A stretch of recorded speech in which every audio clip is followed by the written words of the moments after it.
Okay, so last time we were solving systems, we were doing it through graphing. So we would graph each of these equations, we'd see where the two equations crossed, and that would be our solution, and we'd check it. Now we're going to learn how to solve using something called substitution.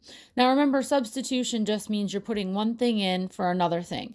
So for instance here, these are the two equations we have. One is in standard form, negative 5x plus y equals 4, and one is in slope-intercept form, y equals 2x plus 7. Well, remember months ago, we talked about how if y equals 2x plus 7, that means anywhere I see a y, I can put 2x plus 7. It's the exact same thing. So, do you see that there's a y here? Instead of y, I'm going to write 2x plus 7. Okay, so I'm going to rewrite this first equation, but instead of writing y, I'm going to write what y equals, which is 2x plus 7. So let's rewrite this first equation. So we have the negative 5x plus, now instead of y, I'm going to write 2x plus 7 because 2x plus 7 is y. They're the exact same thing. It's like if I had 2 plus 2, which equals 4, I could write a 4 or I could write a 2 plus 2. They're the exact same thing. It's called substituting. I can substitute 2 plus 2 anywhere I see a 4. Okay, so again, I substituted this 2x plus 7 instead of the y. Okay, so same exact equation, just substituted 2x plus 7 where the y was. Okay, and then the rest of the equation, so equals 4. Now, of course, you have to combine your like terms. If there would have been parentheses, we would have distributed, but there's no parentheses here. So we go to combining like terms. We can combine these x's. You have a negative 5x plus a positive 2x, right? So we're adding them together. So you get negative 3x. Bring down that plus 7. Bring down your equal sign and your 4. And now you're just solving a two-step equation. So add the negative 7 to both sides.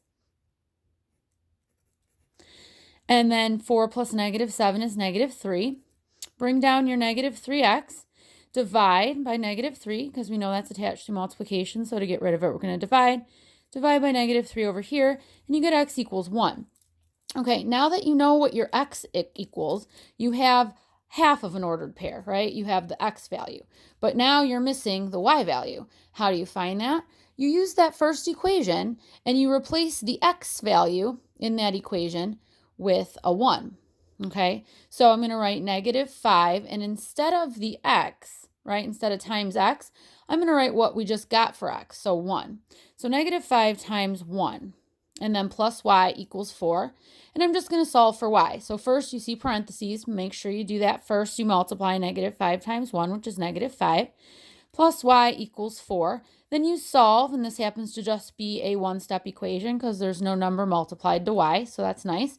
So get rid of this negative 5 by adding the opposite. So you're going to add a positive 5. And 4 plus 5 is 9. So you think y equals 9. Okay, so now you think you have your solution, but you need to check it. How do you check it? You use the second equation, y equals 2x plus 7, and you replace the y with 9, and you replace the x with 1. So again, we're using this first equation, but we're going to replace the y with 9 and the x with 1, because if that's our solution, that should work. So instead of y equals, okay, I'm going to write 9 equals, and instead of 2 times x, I'm going to write 2 times 1. 2 times 1. And then the rest of the equation plus 7. Okay? So now see if this is true. So you see parentheses, multiply. 2 times 1 is 2. Bring down the plus 7. Bring that down. 2 plus 7 is 9. Does 9 equal 9? Yes. So now you just checked your solution and you know that it's right.